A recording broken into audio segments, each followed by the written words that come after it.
তো মার্ক, এটা আজকের দিনে 2 নম্বর ভিডিও। তো এরপর তো তুই আমি আশা করি সাবস্ক্রাইব করবি।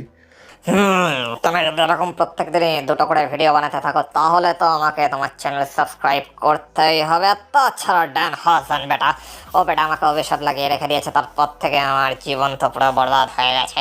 কালকের থেকে আমার পেটটাও খারাপ খারাপ লাগছে। তো যাই হোক না কেন, অভিশাপ থেকে বাঁচার জন্য এবার তো সাবস্ক্রাইব করতে হবে। ইচ্ছা তো নেই, কিন্তু এবার মনে হচ্ছে সাবস্ক্রাইব করে দিতে হবে। তো হ্যাঁ, মনে হচ্ছে করবো। আর হ্যাঁ, ভিডিওটাকে কিন্তু একটা লাইকও করে দিস। ডিমান্ড বেড়েই চলেছে, মানে খেতে দিলে শুতে চায়, এবার লাইকও করতে হবে ভিডিও। অবশ্যই করতে তো হবেই, কারণ রেসেলমেনিয়ার আগে আমি 20,000 সাবস্ক্রাইবার্সের একটা টার্গেট নিয়েছি, আর এটা যেহেতু দিনে 2 নম্বর ভিডিও, এবার তো অন্তত সাবস্ক্রাইব করে দাও যারা এখনও সাবস্ক্রাইব করোনি। তো প্লিজ সাবস্ক্রাইব করে দাও, কারণ এই ভিডিওতেও ডাব্লিউডাব্লিউর সাথে রিলেটেড কিছু খবরাখবর তোমাদের আমি জানাতে চলেছি। তাই ভিডিওটা পুরোটা থেকে স্কিপ করো না, কারণ তোমরা দেখছো Rachel entertainer. So let's start the entertainment.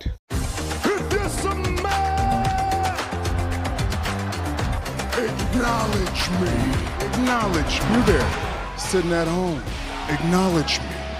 সবার প্রথমে ড্যান হোজেনকে নিয়ে কথা বলা যাক। তো ড্যান হোজেনের কার্স লাগার পর থেকে তো মার্কের অবস্থা খারাপ হয়ে গেছে, কিন্তু ড্যান হোজেনকে নিয়ে একটা ভালো খবর আছে, এটাই যে ড্যান হোজেনের ডাব্লিউডাব্লিউ ডেবিউর পর থেকে এখন ডাব্লিউডাব্লিউ ড্যান হোজেনকে একটা ফ্রি এজেন্ট বানিয়ে রেখেছে। তাই ড্যান হোজেনকে আমরা রতেও দেখতে পাচ্ছি, স্ম্যাকডাউনেও দেখতে পাচ্ছি, বিভিন্ন জায়গায় দেখতে পাচ্ছি।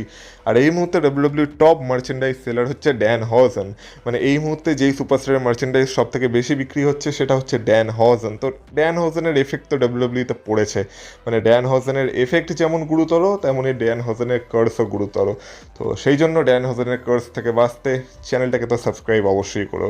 যাই হোক না কেন, দ্বিতীয় খবরে আসা যাক, যেখানে আমরা র্যান্ডি অর্টনের কথা বলবো। তো র্যান্ডি অর্টনের এই বছর রেসেলমেনিয়াকে মিলিয়ে, মানে এই বছরের রেসেলমেনিয়াতেও র্যান্ডি অর্টন কম্পিট করতে চলেছে, যেখানে রেসেলমেনিয়ার মেন ইভেন্টেই আমরা র্যান্ডি অর্টনকে দেখতে পাবো। তো র্যান্ডি অর্টন নিজেই বলেছিল যে এটা র্যান্ডি অর্টনের 3 নম্বর মেন ইভেন্ট হতে চলেছে। তো মেন ইভেন্ট তো 3 নম্বর হতে চলেছে, কিন্তু ওভারঅল দেখতে গেলে এইটা র্যান্ডি অর্টনের 21 নম্বর রেসেলমেনিয়া হতে চলেছে। তো সত্যি র্যান্ডি অর্টন ডাব্লিউডাব্লিউর এটা উচিত বটে। আর র্যান্ডি অর্টনের এরার প্রায় সবাই এখন রিটায়ার হয়ে গেছে বা তাদেরকে আর দেখা যায় না। শুধুমাত্র র্যান্ডি অর্টন আর ব্রক লেসনারই বেঁচে আছে, যারা এই মুহূর্তে ডাব্লিউডাব্লিউর অ্যাকচুয়ালি ট্রু ওজিস বলা যেতে পারে। তো কংগ্রাচুলেশনস র্যান্ডি অর্টন। কিন্তু র্যান্ডি অর্টনের যে অপোনেন্ট হতে চলেছে কোডি রোডস, আমাদের আনডিসপিউটেড চ্যাম্পিয়ন, তাকে নিয়েও একটা জিনিস জানা যাচ্ছে যে দেখো, কোডি রোডসের উপর তো এমনি জনতা ক্ষেপে আছে। আমরা ডিসলাইকের পরিমাণ দেখে বুঝতে পারছি যে কোডি রোডস চ্যাম্পিয়ন হয় কেউই সেরকম আনন্দ পায়নি। কিন্তু এবার কোডি রোডস তার একটা ইন্টারভিউতে এসে এমন কথা বলে দিয়েছে যেটা শুনে জনগণ আরও ক্ষেপে গেছে।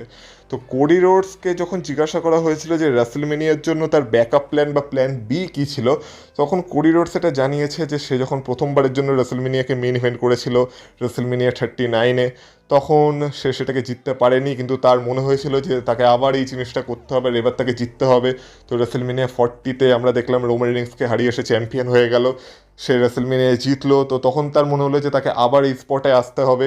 তো আমরা রেসেলমেনিয়া 41-এও দেখলাম যে সে জন সিনার এগেনস্টও রেসেলমেনিয়াকে মেইন ইভেন্ট করলো। আর এখন নাকি কোডি রোডসের এটা একটা নেশায় দাঁড়িয়ে গেছে। মানে কোডি রোডস এখন রেসেলমেনিয়াকে মেইন ইভেন্ট না করে থাকতেই পারে না, তার সবসময় মনে হয় যে এইবারও তাকেই রেসেলমেনিয়াকে মেইন ইভেন্ট করতে হবে। আর সেই কারণে তার কাছে নাকি এই বছর কোনো প্ল্যান বি ছিলই না, তার কাছে একটাই রাস্তা খোলা ছিল, সেটা হচ্ছে রেসেলমেনিয়াকে মেইন ইভেন্ট করা।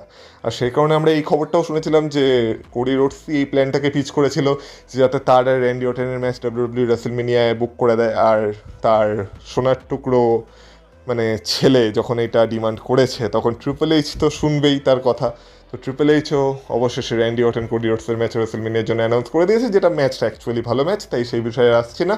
কিন্তু কোডি রোডসের কাছে নাকি কোনো প্ল্যান বি ছিলই না, এটা শুনে তো জনগণ আরও ক্ষেপে গেছে। আর আরও মজার ব্যাপার হচ্ছে, কিছুদিন আগেও কোডি রোডস একটা ইন্টারভিউতে সেম প্রশ্নের উত্তর দিয়েছিল, তখন সে বলেছিল তার কাছে প্ল্যান বি ছিল, কারণ যদি সে র্যান্ডি অর্টনের এগেনস্টে আর কি আনডিসপিউটেড ডাব্লিউডাব্লিউ চ্যাম্পিয়নশিপ ম্যাচে না আসতো, তাহলে সে হয়তো জেকব ফাটুকে ফেস করতো রেসেলমেনিয়াতে। তো এরকম কিছু প্ল্যান তার ছিল, কিন্তু সে এখন বলছে তার কাছে নাকি কোনো প্ল্যান বি ছিলই না। তো কোডি রোডস 2 রকম ইন্টারভিউতে 2 রকম কথা বলছে। তো এটাও মানে ডাব্লিউডাব্লিউ ইউনিভার্স ডাব্লিউডাব্লিউইর ফ্যান্স, তারা কেউ বুঝতে পারছে না যে কেন কোডি রোডস এরকম দু ধরনের কথা বলছে। তো সেই কারণে যেই উত্তেজনাটা কোডি রোডসের এগেনস্টে ছিল সেটা আরও বেড়ে গেছে, আর এখন সবাই আরও হেট করছে যে কোডি রোডস তো শুধু নিজের কথাই হবে, আর কোডি রোডসের শুধু নেশা লেগে গেছে বলে সে এই বছরের রেসেলমেনিয়া মেইন ইভেন্ট করবে বলে সে ড্রু ম্যাকইন্টায়ারের সাড়ে সর্বনাশ করে দিল। তো মেন সমস্যা এখানেই, কোডি রোডস আর র্যান্ডি অর্টনের ম্যাচ হচ্ছে, এটা নিয়ে কারো কোনো সমস্যা নেই, এটা অ্যাকচুয়ালি এটা রেসেলমেনিয়া ওয়ার্দি ম্যাচ, কিন্তু মাঝখান থেকে যেহেতু বন্দুকটা ড্রু ম্যাকইন্টায়ারের ঘাড়ে রেখে চালানো হয়েছে আর মাঝখান থেকে ড্রু ম্যাকইন্টায়ারের ক্ষতি হয়ে গেছে আর ড্রু ম্যাকইন্টায়ারের জন্য খারাপ লাগছে, এটাই মেন সমস্যা হয়ে দাঁড়িয়েছে।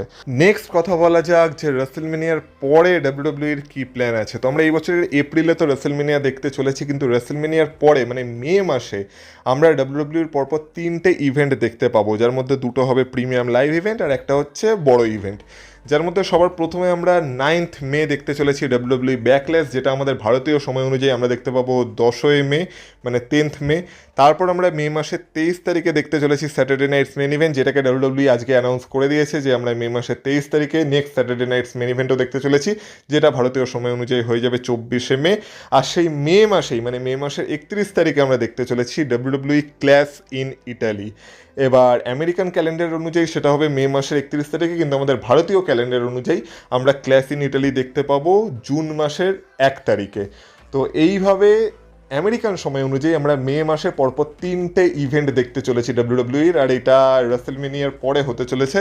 তো বলা যেতে পারে রেসেলমেনিয়ার পরেও ডাব্লিউডাব্লিউকে ভালোই ব্যস্ত থাকতে হবে, কারণ পরপর তাদেরকে 3টে ইভেন্টকে ম্যানেজ করে চলতে হবে। তো আমরা রেসেলমেনিয়া স্টোরি লাইনেরগুলোর যে আফটার ম্যাথ সেটা হয়তো এই 3টে ইভেন্টে দেখতে পেতে পারি।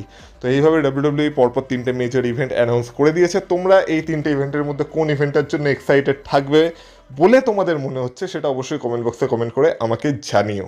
নেক্সট কথা বলা যাক ডাব্লিউডাব্লিউইর এক সেলিব্রিটি সুপারস্টার জেলি রোলের। তো জেলি রোলকে আগেও আমরা বহুবার ডাব্লিউডাব্লিউতে দেখতে পেয়েছি, সে তো একটা ম্যাচেও কম্পিট করেছিল যেখানে সে র্যান্ডি অর্টনের সাথে একটা ট্যাগ টিম ম্যাচে কম্পিট করেছিল এগেনস্ট ড্রু ম্যাকইন্টায়ার আর লোগান পল। তো সেই জেলি রোল আবার ডাব্লিউডাব্লিউতে ফিরে আসতে চলেছে, জেলি রোল সেই জেলি রোল আবার ডাব্লিউডাব্লিউতে ফিরে আসতে চলেছে, কারণ মিজ এটা অফিসিয়ালি কনফার্ম করে দিয়েছে যে কালকের আমরা যে স্ম্যাকডাউনের এপিসোডটা দেখতে চলেছি সেই স্ম্যাকডাউনের এপিসোডে একটা মিস টিভি সেগমেন্ট হতে চলেছে, আর সেই মিস টিভি সেগমেন্টে স্পেশাল গেস্ট হয়ে আসতে চলেছে জেলি রোল।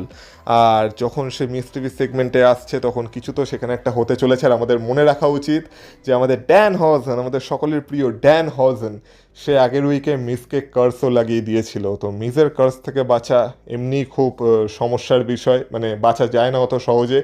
তো কালকে হয়তো মিস টিভিতে একটা কিছু ঘটনা ঘটতে পারে, যেখান থেকে অনেকে মনে করছে যে জেলি রোলের এই বছরের রেসেলমেনিয়া অ্যাপিয়ারেন্সও কনফার্ম হয়ে যেতে পারে। কারণ যেমন তোমাদের এর আগের ভিডিওতে আমি আপডেট দিয়েছিলাম যে এই বছরের রেসেলমেনিয়াকে নিয়েও ডাব্লিউডাব্লিউ অনেক সমস্যার সম্মুখীন হচ্ছে, তো সেই কারণে রেসেলমেনিয়ার টিকিট সেলিংকে বাড়ানোর জন্য বা রেসেলমেনিয়ার হাইপকে বাড়ানোর জন্য ডাব্লিউডাব্লিউ অবশ্যই চাইবে কিছু সেলিব্রিটি অ্যাপিয়ারেন্স করাতে।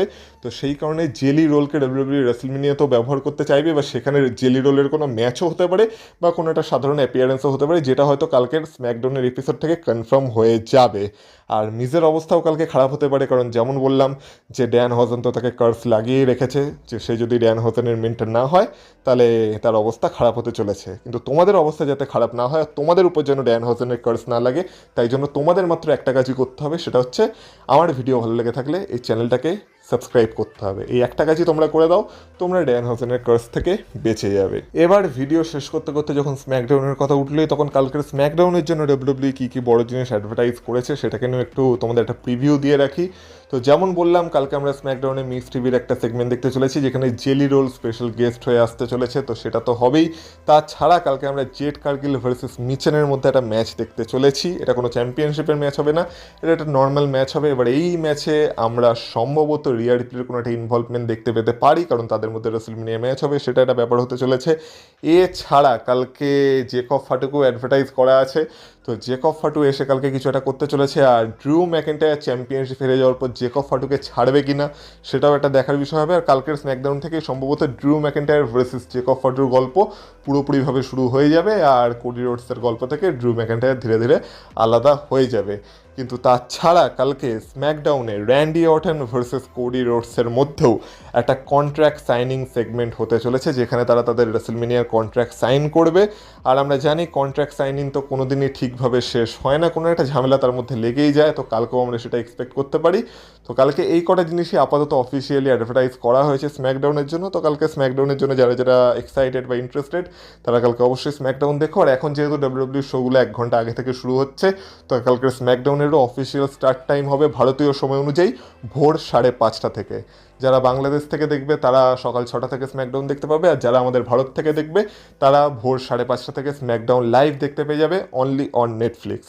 তো এরই সাথে আজকের ভিডিওটা এই অবধি থাক। ভিডিওটা তোমাদের ভালো লেগে থাকলে যেমন বারবার বলছি অবশ্যই চ্যানেলটাকে সাবস্ক্রাইব করো, কারণ আমরা রেসলমেনিয়ার আগে 20,000 সাবস্ক্রাইবার্স কমপ্লিট করার একটা টার্গেট নিয়েছি। তো এই জন্য তোমাদের সাহায্য খুব দরকার। প্লিজ চ্যানেলটাকে সাবস্ক্রাইব করো, ভিডিওটাকে লাইক করো, পারলে তোমার বন্ধুদের সাথে ভিডিওটা শেয়ার করো, ভিডিওটায় হাইপ করো।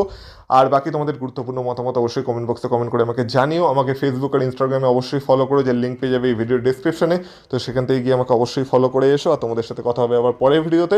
ততক্ষণ তোমরা ভালো থেকো, টাটা।